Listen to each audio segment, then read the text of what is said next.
Pada investasi di saham, investor langsung memilih saham-saham yang listing di Bursa Efek. Jadi mereka harus melakukan penelitian terhadap emitennya, kemudian shareholdernya siapa, dan juga bagaimana perkembangan industri dari emiten tersebut. Nah, bedanya dengan reksadana saham, saham-saham tersebut sudah dipilihkan oleh manajer investasi yang profesional.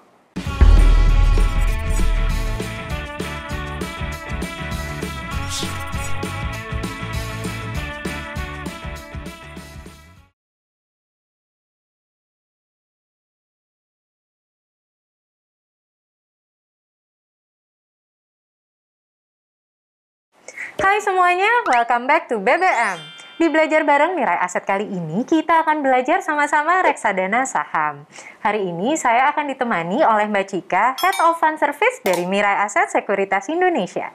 Hai Mbak Cika. Halo Alia, apa kabar? Baik nih. Nah, kita juga pengen dong Mbak bikin portofolio kita baik-baik saja. Pastinya. Dan tentunya kita harus diversifikasi. Dan hari ini, seperti yang Mbak Cika bilang, penting banget buat sahabat Mirai Aset belajar reksadana saham. Nah, apa sih sebenarnya reksadana saham ini?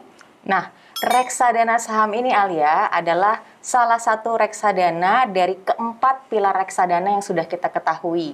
Reksadana saham ini adalah di kelas aset yang paling berisiko, risiko jadi tinggi. Resikonya paling tinggi di antara reksadana lainnya ya? Betul. Nah, minimum 80% asetnya adalah di saham dan 0-20% sisanya di pasar uang. Jadi ternyata nggak 100% itu semuanya ada di saham-saham ya? Betul, itu tinggal diskresi dari manajer investasi. Apakah mereka mau 90%, 95% di saham, itu bebas diskresi dari manajer investasi. Tapi sebenarnya apa sih keistimewaan dari reksadana saham ini? Kita akan bagi 3 nih Alia ya. Yang pertama, investor mempunyai akses yang lebih mudah ke pasar modal. Dan juga tentunya lebih murah. Karena minimum pembelian reksadana saham hanya cukup Rp100.000 saja. Jadi Rp100.000 udah bisa beli ya Mbak ya? Betul sekali Alia. Nah, yang kedua adalah diversifikasi resiko. Jadi kita di reksadana saham secara otomatis sudah terdiversifikasi resikonya. Nah, yang ketiga, yang terakhir, kita bisa menggunakan reksadana saham ini sebagai kendaraan untuk mengoptimalkan investasi jangka panjang kita yang lebih dari 5 tahun. Jadi memang cocoknya ini untuk time horizon yang panjang banget ya Mbak ya? Iya, lebih dari 5 tahun, tapi pastikan kita punya tujuan investasi yang tepat. Selanjutnya nih Mbak Cika, sahabat Mirai Aset juga pasti pengen tahu sebenarnya apa sih perbedaan antara investasi saham dengan invest di reksadana saham? Pada investasi di saham, investor langsung memilih saham-saham yang listing di Bursa Efek. Jadi mereka harus melakukan penelitian terhadap emitennya, kemudian shareholdernya siapa, dan juga bagaimana perkembangan industri dari emiten tersebut. Nah, bedanya dengan reksadana saham, saham-saham tersebut sudah dipilihkan oleh manajer investasi yang profesional. Tadi Mbak Cika juga sempat mention kalau ada manfaat diversifikasi nih dalam investasi reksadana. Boleh dijelaskan lebih detail? Kalau kita mendengar istilah diversifikasi, kita akan ingat dengan istilah investasi don't put your eggs in one basket. Jadi artinya kita harus memilah-milah atau meminimalisir resiko dengan membuat satu portofolio. Nah, di reksadana saham, portofolio saham terdiri dari banyak sekali jumlah emiten di dalamnya. Bisa 20, bisa lebih dari 30. Nah, yang kedua, manajer investasi sudah memilihkan saham-saham dengan fundamental yang baik, likuiditas yang tinggi, saham-saham berkapitalisasi besar, dan juga saham-saham yang mempunyai kriteria khusus sehingga ini bisa memadai tujuan investasi dari investor.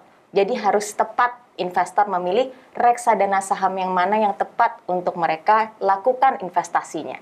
Investasi itu sendiri kan juga cocok-cocokan nih Mbak, kayak nemu jodoh. Nah, kalau reksadana saham ini cocoknya untuk siapa? Jadi kita harus ingat kembali, reksadana saham adalah resikonya tinggi. Jadi juga cocok untuk investor dengan profil resiko agresif. Tapi jangan khawatir kalau misalkan sahabat Mirai Aset ternyata profil resikonya konservatif atau moderat, tetap bisa berinvestasi di reksadana saham, tapi ada satu pernyataan yang harus diisi bahwa mereka mengerti resiko-resiko yang melekat kepada reksadana saham. Oke, jadi untuk para investor yang ternyata profil resikonya tidak agresif, mereka tetap boleh beli selama melakukan pernyataan ya, kalau mereka mengerti risikonya. Nah, sebenarnya ada risiko apa aja sih yang terdapat di dalam reksadana saham ini? Nah, tadi setelah kita tahu keuntungannya, kita juga harus tahu risikonya ya Alia. Di reksadana saham ini tentunya risiko yang melekat adalah risiko dari saham-saham tersebut yang menjadi aset dasar dari reksadana saham. Yang tentunya kalau kita lakukan investasi di reksadana saham hanya dalam jangka waktu pendek, sangatlah berfluktuasi. Apalagi mungkin kalau sedang terjadi krisis ekonomi ataupun pandemi COVID-19 seperti sekarang ini. Jadi reksadana saham memang cocok untuk dilakukan dalam jangka investasi yang panjang. Contohnya, IHSG pada akhir tahun 2019 ditutup di 6.200-an. Kemudian kita lihat di bulan Maret 2020, pada saat virus COVID-19 masuk ke Indonesia, IHSG langsung ambles ke 3.900-an. Dan akhirnya ditutup di akhir tahun 2020 di 5.900-an. Yang artinya, kalau ada seorang investor yang masuk pada saat level terendah di 3.900-an itu, maka investor tersebut mendapat cuan 52% di akhir tahun 2020. Tapi kemungkinan banyak investor yang malah portofolionya merah di bulan Maret 2020 dan belum berani untuk kembali masuk berinvestasi di pasar saham.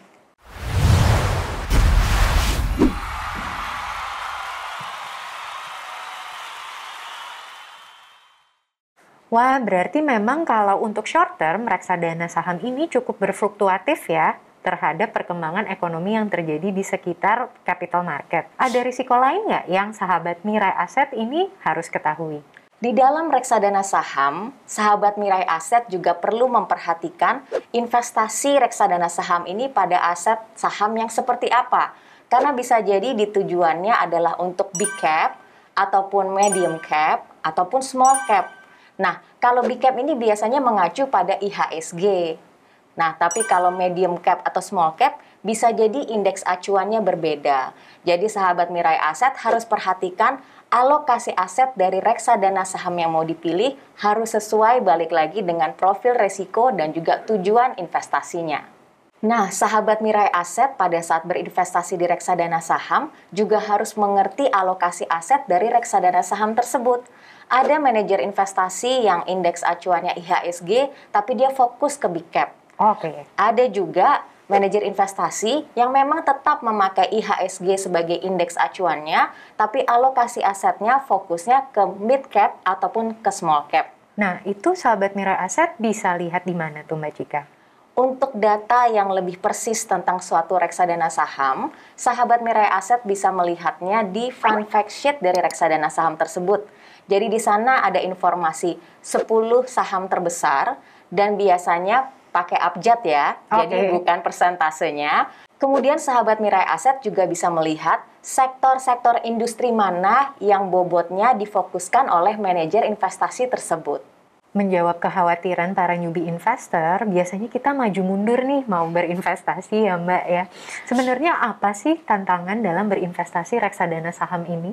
Tantangan yang biasa dihadapi oleh para newbie sebenarnya biasanya adalah kapan waktu yang tepat untuk berinvestasi di reksadana saham. Sebenarnya waktu yang paling tepat itu 10 tahun yang lalu. Nah, second best time-nya adalah sekarang. Karena yang kita tidak bisa ulang adalah waktu Alia. Kalau sudah berlalu, kita nggak bisa ulang lagi. Jadi pastikan para newbie mulai berinvestasi di reksadana sekarang juga. Memang best time-nya ini udah lewat 10 tahun. Dan seperti Mbak Cika juga mention tadi, kalau reksadana saham ini memang cocoknya untuk long term. Tapi agar sahabat Mirai Aset ini yakin, boleh dong kita cek performance dari reksadana saham. Nah, kita bisa langsung masuk ke website MaxFund, lalu memfilter reksadana saham. Pada reksadana saham dengan performance 1 tahun terakhir, kita bisa lihat 5 reksadana saham terbaik, lalu kita bisa juga cek performance selama 5 tahun terakhir. Sahabat Mirai Aset memang juara kinerja reksadana saham 1 dan 5 tahun dipegang oleh reksadana Sukor Invest Syariah Equity Fund. Tapi coba perhatikan deh, reksadana yang lainnya yang di bawahnya berubah-ubah, tidak selalu sama setiap saat. Wah, ternyata memang perbedaan kinerja antara 1 tahun dan 5 tahun ini cukup beragam ya. Jadi memang kinerja masa lalu tidak selalu mencerminkan kinerja di masa kini ya Mbak Cika. Betul sekali Alia. Dan strategi apa nih yang bisa dilakukan oleh sahabat Mirai Aset? Oke, jadi pastikan sahabat Mirai Aset tidak lupa untuk melakukan monitor. Apabila reksadana saham sudah mencapai target finansial kita, lebih baik langsung lakukan realisasi profit. Oke. Pada saat kita memonitor ternyata tidak sesuai dengan yang kita harapkan, kita bisa switching dulu ke reksadana lainnya. Jadi saya ajak sahabat Mirai Aset untuk selalu melakukan monitoring. Dan juga tips satu lagi nih Alia, untuk berinvestasi di reksadana saham bisa dilakukan secara bertahap dan juga disiplin. Nah, itu efek multiplier-nya, efek pengalinya akan lebih mengoptimalkan hasil investasi di jangka panjang. Oke, jadi biasakan untuk memiliki budget investasi ya dari gaji bulanan kita. Iya, jadi sisihkan, jangan sisakan. Oke, terima kasih banyak Mbak Cika atas informasi dan ilmu reksadana sahamnya. Sama-sama Alia. Salah satu strategi sukses berinvestasi adalah dengan mendiversifikasi baik produk dan juga risiko. Sudahkah sahabat Mirai Aset memiliki reksadana saham? Yuk mulai berinvestasi reksadana saham di Max Fund, portal reksadana dari Mirai Aset Sekuritas Indonesia. Sampai jumpa di BBM selanjutnya dan happy cuan!